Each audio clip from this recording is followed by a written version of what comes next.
SEO के बारे में सभी बताते हैं कि एसईओ क्या है, क्यों है और इसके कितने पार्ट है वगैरह वगैरह, लेकिन इस वेबसाइट पर कैसे करता है ये कोई नहीं बताता। सो मैं आज आपको ऑन पेज एसईओ के बारे में बताऊंगा और इसे वेबसाइट पर कैसे करता है ये सब बताऊंगा, जिसे करने के बाद आप किसी भी वेबसाइट को रैंक करने के लिए तैयार कर सकते हो। मुझे लगता है कि एसईओ के बारे में आज के समय में लगभग सभी ब्लॉगर और वेब डेवलपर जानते हैं। अगर आप अभी भी नहीं जानते तो मैंने 2-3 दिन पहले एसईओ के बारे में फुल डिटेल्स में वीडियो बनाया था, तो उस वीडियो का लिंक डिस्क्रिप्शन बॉक्स में और आई कार्ड में दे दूंगा, तो आप जगह देख सकते हो। क्योंकि अगर आप एसईओ के बारे में थोड़ा बहुत जानते हो तो आपको ऑन पेज एसईओ समझने में आसान होगा। ठीक है, तो इसलिए आपको उस वीडियो को देखने के बाद आपको इस वीडियो को देखना है। ठीक है, तो सबसे पहले बात करते हैं ऑन पेज एसईओ क्या है। इसे ऑन साइट एसईओ के नाम से भी जानते हैं। इसके पूरी भाषा इसके नाम के अनुसार ही है, मतलब वेबसाइट के अंदर ही सर्च इंजन के बॉट को बताने के लिए जो कोड हम लगाते हैं वो कोड ऑन साइट एसईओ या ऑन पेज एसईओ के अंतर्गत आता है। एसईओ के लिए ये पहला स्टेप माना जाता है।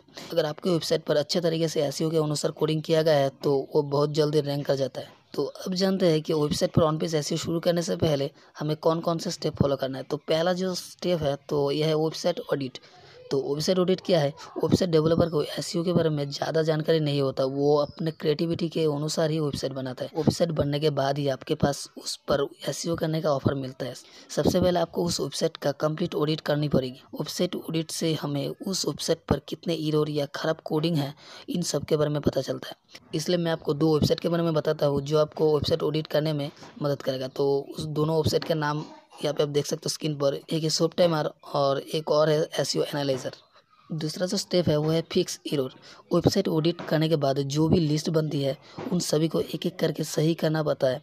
यदि वेबसाइट में कोई भी एरर होती है तो उसे रैंक होने में बहुत समस्या होती है या फिर वो रैंक ही नहीं हो पाती, इसलिए उन सभी एरर को फिक्स करना बहुत ज़रूरी होता है। आइए अब जानते हैं वेबसाइट पर कुछ अधिकतर पाए जाने वाले एरर के बारे में। वेबसाइट की स्पीड, ये वेबसाइट के एसईओ के लिए सबसे बड़ी समस्या मानी जाती है। वेबसाइट अगर स्लो है तो गूगल का बॉट उसे पढ़ नहीं पाने की वजह से उसे सर्च इंजन पर ऐड ही नहीं कर पाता है।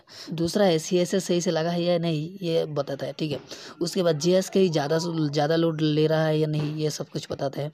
और उसके बाद S1 किसी भी सिंगल पेज पर एक से ज़्यादा तो नहीं है ये बताता है।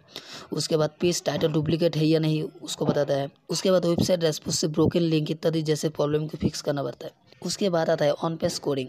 ऑन साइट एसईओ या ऑन पेज एसईओ का काम यही से शुरू होता है। किसी भी वेबसाइट का एसईओ करने के लिए उसके सभी पेज पर ऑन पेज कोडिंग करनी पड़ती है, जिसमें टाइटल, मेटा, ओपन ग्राफ इत्यादि जैसे कोड को ऐड करना पड़ता है। इसके साथ ही साइट मैप और robots.txt भी वेबसाइट में जोड़ना पड़ता है। ऑन पेज कोडिंग करने से पहले ये देखना पड़ता है कि आपका वेबसाइट किस प्लेटफॉर्म पर बना है। अगर वर्डप्रेस पर बना है तो प्लगइन की मदद से किया जाता है, या फिर कस्टमर वेबसाइट है तो उसमें कोड ऐड करना पड़ता है। मैं आपको दोनों तरीके से बताऊंगा कि ऑन पेज एसईओ और उस पर कोडिंग कैसे करते हैं। सबसे पहले कस्टमर वेबसाइट पर ऑन पेज कोडिंग। अगर आपका वेबसाइट कस्टमर कोड यानी HTML, CSS या PHP पर बना है तो उसके लिए हमें वेबसाइट के सोर्स कोड में ही एसईओ की कोडिंग करनी पड़ती है। इसके लिए आपको अपने सी पैनल पर जाना होगा। कोड में कोई भी बदलाव करने से पहले उसका एक बैकअप जरूर बना लें, ताकि कोई गलती करते हैं तो उसे रिकवर किया जा सके। आइए अब जानते हैं ऊपर दिए सभी कोड का क्या काम है। तो सबसे पहला है टाइटल। ये टाइटल टैग है, ये वेब ब्राउज़र के सबसे ऊपर टैब में दिखाई देता है। इस कोड को गूगल अपने सर्च रिजल्ट के सबसे बड़े लिंक में दिखाई देता है। और दूसरा जो है यहाँ पे मेटा डिस्क्रिप्शन। तो ये वेबसाइट के बारे में एक विवरण के लिए इस्तेमाल किया जाता है, जैसे यूट्यूब की वीडियो पर होता है। ठीक है, जिसकी लेंथ लगभग 150 कैरेक्टर्स की होती है। वेबसाइट पर टाइटल और डिस्क्रिप्शन के होने से ही गूगल और बिंग अपने सर्च इंजन में रिजल्ट दिखाता है। जैसे आप अगर यूट्यूब पर वीडियोस डालते हो तो आपको पता होगा कि यूट्यूब पर अगर टाइटल और डिस्क्रिप्शन नहीं डालते हो तो आपका वीडियोस रैंक नहीं करता। ठीक है, ऐसे ही अगर आप वेबसाइट या फिर ब्लॉग में आपका टाइटल और डिस्क्रिप्शन नहीं लगाएंगे तो आपका गूगल पर ये वेबसाइट रैंक नहीं करेगा। तो उसके बाद आता है कीवर्ड्स।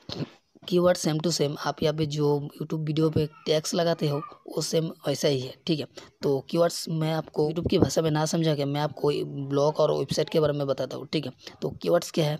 ऐसे तो वो सर्च रिजल्ट में दिखाई नहीं देता, परंतु गूगल को कमांड देने के लिए इसे यूज करते हैं, बट इस समय गूगल इसे ज़्यादा वरीयता नहीं देता है। उसके बाद आता है ओपन ग्राफ या OG। जब भी हम कोई भी लिंक फेसबुक पर पोस्ट करते हैं तो वो अपने आप इमेज के साथ प्रीव्यू बन जाता है। ये इसी टैग के द्वारा बनता है। वो भी मेटा टैग में जो भी इमेज या टाइटल देंगे वो फेसबुक, ट्विटर या किसी दूसरे सोशल मीडिया पर प्रीव्यू बन देगा। उसके बाद बात करते हैं सीमा मार्कअप की मदद से गूगल को हम बताते हैं कि हमारा वेबसाइट किस कैटेगरी का है, वेबसाइट का कॉन्टैक्ट सर्विस क्या है, कौन कौन से सोशल मीडिया पर है वेबसाइट, ताकि जब भी कोई हमारा वेबसाइट गूगल पर सर्च करे तो उसे ये सब जानकारी एक ही जगह पर मिल जाए। ऊपर दिए गए कोड को आप यहाँ पे देख सकते हो, हेड का यहाँ पे कैसे मैं यहाँ पे लिखा हूँ। उसके बाद और इसे भी यहाँ पे HEAD जो दिखा रहा है और इसका कुछ स्लैश यहाँ पे दिखा देगा पहले, तो इससे पहले ऐड करता है, ठीक है। इसके साथ ही बहुत से कोड है जिसे इनके साथ ही इस्तेमाल किया जाता है। ये जब आप SEO को करने लगेंगे तो बहुत अच्छे से समझ लेंगे। उसके बाद आपको मैं समझाता हूँ बॉडी टैग। तो बॉडी टैग के अंदर भी कुछ चीज़ देखनी पड़ती है, जैसे केवल एक H1 टैग होना चाहिए जो टाइटल से मिलता जुलता हो। जहाँ पर इमेज का इस्तेमाल हुआ है वह ALT टैग जरूर लगाए। इससे गूगल इमेज को ये पता चलता है कि आपका इमेज किससे रिलेटेड है। इस बात का भी ध्यान रखें कि वेबसाइट पर ज़्यादा से ज़्यादा टेक्स्ट का इस्तेमाल किया गया हो और उन सभी टेक्स्ट को सही तरीके से फॉर्मेट किया गया हो। तो उसके बाद बात करते हैं साइट मैप के बारे में। ऑलराइट, किसी भी वेबसाइट के लिए साइट मैप का होना बहुत ही ज़रूरी होता है। इससे ये गूगल बॉट को ये पता चलता है कि आपकी वेबसाइट या ब्लॉग पर कितने पेज है। साइट मैप में आपकी वेबसाइट के सभी लिंक को एक जगह लिस्ट किया जाता है और ये लिस्ट गूगल लगातार चेक करता रहता है। XML साइट मैप्स जनरेटर से आप अपने वेबसाइट के लिए साइट मैप फ्री में बना सकते हैं और साइट मैप .xml फाइल को आप cPanel में जाकर मैन डायरेक्टरी में अपलोड कर दें। ध्यान दें, अपलोड होने के बाद आपका लिंक कुछ यहाँ पे स्क्रीन पर जो आपका लिंक दिख रहा है तो इस तरह का कुछ दिखेगा, ठीक है। उसके बाद बात करते हैं robot.txt। इसके मदद से सर्च इंजन के बॉट को बताया जाता है कि आपको हमारे वेबसाइट का कौन सा हिस्सा अपने रिजल्ट के लिए सबमिट करना है और कौन सा हिस्सा नहीं करना। तो अब बात करते हैं on page SEO with WordPress पर आपको ऑन पेज SEO करने के लिए किसी भी प्रकार की कोडिंग की आवश्यकता नहीं पड़ती है। बस आपको प्लगइन की थोड़ा बहुत जानकारी होना चाहिए। आइए जानते हैं कि वो कौन से बेस्ट SEO प्लगइन है जिससे वर्डप्रेस पर SEO किया जाता है। तो 3 प्लगइन के बारे में बताऊंगा जो आपको स्क्रीन पर दिखाई दे रहा है। तो पहला है योस्ट SEO, तो उसके बाद है all in one SEO pack और नंबर 3 है रैंक मैथ। इस तीनों में भी अगर तुलना करें तो योस्ट SEO को ही सबसे बेस्ट माना जाता है। तो इस प्लगइन के द्वारा साइट मैप और robot.txt जैसे पेज अपने आप बन जाता है। योस्ट SEO को कैसे इंस्टॉल करते हैं? इस प्लगइन को वर्डप्रेस में इंस्टॉल करने के लिए आपको वर्डप्रेस के डैशबोर्ड में जाना होगा, जहां आपको लेफ्ट साइड में प्लगइन पर क्लिक करना होगा। उसके बाद सबसे ऊपर ऐड न्यू बटन पर क्लिक करना होगा। नीचे आपको कुछ नए प्लगइन दिखेंगे, उसके ऊपर सर्च बार में आपको सिर्फ SEO टाइप कर सर्च करना होगा। अब आपको Yoast SEO by team Yoast दिख जाएगा। वह इंस्टॉल नाउ पर क्लिक करें। इंस्टॉल होने के बाद फिर एक्टिव बटन दिखेगा, तो उस पर आपको एक्टिव बटन पर टैप करना है। उसके बाद आपका योस्ट SEO वर्डप्रेस वेबसाइट पर इंस्टॉल हो जाएगा।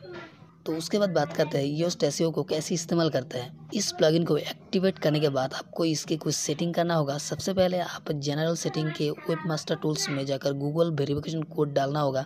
ये कोड आप गूगल सर्च कंसोल से बना सकते हैं। अगर आप नहीं बना पा रहे तो मुझे कमेंट्स करें, तो मैं आपको एक और वीडियो बना के डाल दूंगा, ठीक है। कोड डालने के बाद उसे सेव कर दें। फिर वापस जनरल सेटिंग के डैशबोर्ड में आइए। आपको वाचिए SEO कॉन्फ़िगरेशन का एक सेक्शन दिखाई देगा।